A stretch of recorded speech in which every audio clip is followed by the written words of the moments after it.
¿Cuánto vale el conocimiento? ¿Cuánto estamos dispuestos a sacrificar por la verdad, por entender el universo, por encontrar respuestas a preguntas que van más allá de nosotros mismos? La historia de la humanidad ha sido impulsada por aquellos que, a pesar de las dificultades, han decidido dedicar sus vidas al saber, al descubrimiento, a la enseñanza. Hoy vamos a adentrarnos en la vida de una de las figuras excepcionales, cuyo legado sigue resonando siglos después: Hipatía de Alejandría. Hipatía de Alejandría, nacida en el siglo IV de la antigua Alejandría, fue una mujer que rompió barreras. Alejandría en aquella época era mucho más que una ciudad. Era el epicentro del saber y la cultura en el mundo antiguo. En sus calles confluían las mentes más brillantes de distintas culturas, religiones y saberes. La joya de esta ciudad era la famosa Biblioteca de Alejandría, un lugar donde se reunían el conocimiento de toda la humanidad, donde cada pergamino representaba una pieza del universo. Y es precisamente en este entorno donde Hipatía crece y se forma, un lugar de preguntas constantes y de búsqueda de respuestas. Entonces, ¿quién fue Hipatía y por qué su historia es tan relevante? Desde muy joven, bajo la tutela de su padre Teón, un filósofo y matemático respetado, Hipatía se adentró en el estudio de las matemáticas, la astronomía y la filosofía. Destacó de una manera única, logrando acceder y sobresalir en disciplinas que en su tiempo eran casi exclusivamente reservadas para los hombres. Esta situación por sí sola es ya un acto de valentía y determinación, porque en una época en que una mujer y científica, eso era extraordinario. Hipatía no solo fue aceptada en ese círculo, sino que llegó a ser una de sus líderes. Uno de los legados de Hipatía radica en su trabajo con las secciones cónicas, el círculo, la elipse, la parábola, la hipérbola.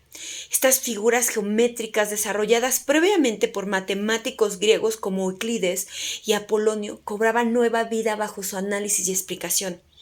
Hipatía no solo estudió y comprendió estos conceptos, sino que los simplificó y los transmitió a sus estudiantes de manera accesible y clara, algo fundamental para su época.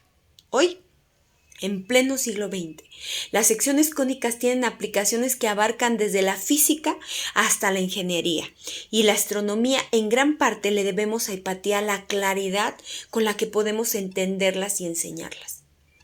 Pero su genio no se limitaba a la geometría. Hipatía fue una inventora y una innovadora en el diseño de instrumentos astronómicos, mejorando el astrolabio, un dispositivo usado para calcular la posición de las estrellas y planetas. Este instrumento fue fundamental para la navegación y permitió a la humanidad soñar con comprender mejor el universo y sus misterios. A través del astrolabio, los navegantes lograron aventarse más lejos de lo que jamás hubiesen imaginado. Y de nuevo, aquí está Hipatía, siendo pionera en una ciencia en la que pocos habían incursionado de la forma en que ella lo hizo. Para comprender el trágico final de Hipatía, debemos entender la turbulenta situación política y religiosa en Alejandría. En el siglo IV, el cristianismo se consolidaba como la religión dominante en el Imperio Romano. En medio de un cambio profundo de paradigmas, las ideas filosóficas y paganas empezaban a ser vistas como amenazas. Hipatía, una figura de la razón y del pensamiento crítico, se mantuvo fiel a sus principios. Nunca se alineó con ninguna ideología o facción, dependiendo siempre de la pureza del conocimiento y la libertad intelectual. Pero en una época donde la neutralidad era un riesgo, esta independencia se convirtió en un símbolo de resistencia. A medida que las tensiones religiosas aumentaban, la figura de Hipatía, mujer, filósofa y científica, se percibía como un desafío para el orden establecido. Su asesinato, a manos de una turba fanática en el año de 415, fue una tragedia no solo personal, sino un golpe contra el saber, contra la libertad de pensar.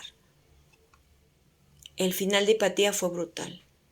Este acto, motivado por el fanatismo y la ignorancia, como siempre, marcó el cierre de un ciclo de oro de la historia de la ciencia y la filosofía antigua.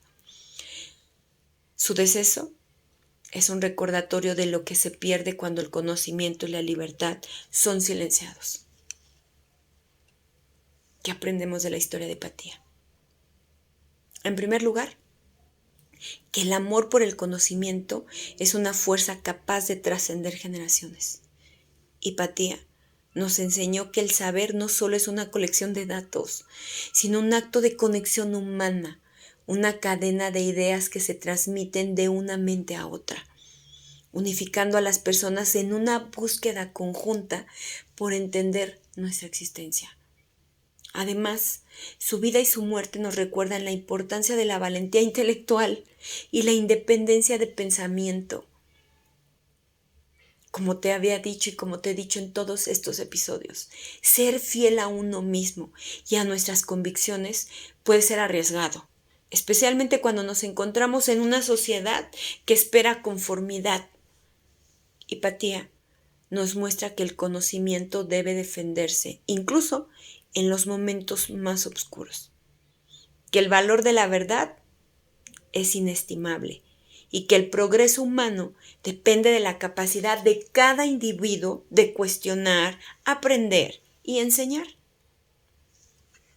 Por último, Hipatia nos enseña una valiosa lección sobre la tolerancia. En su vida buscó transmitir sus ideas sin imponerlas, manteniéndose fiel a la verdad. Su trágico final es una advertencia sobre los peligros de la intolerancia, recordándonos que la diversidad de pensamiento es una fuente de riqueza y que solo podemos avanzar como humanidad cuando aprendemos a respetar y valorar las diferencias. Así que cuando recordemos a Hipatia de Alejandría, pensemos en ella no solo como en una matemática o filósofa, sino como una visionaria que nos mostró que el conocimiento es un acto de amor y valentía, que su historia es un recordatorio del que el saber y la verdad son fundamentales para nuestra humanidad y sobre todo, que el aprendizaje es una de las fuerzas más transformadoras que existen. Te agradezco por acompañarme en este viaje. Nos vemos hasta el próximo episodio. Y recuerda, en el amor al conocimiento y la libertad de aprender reside el verdadero cambio.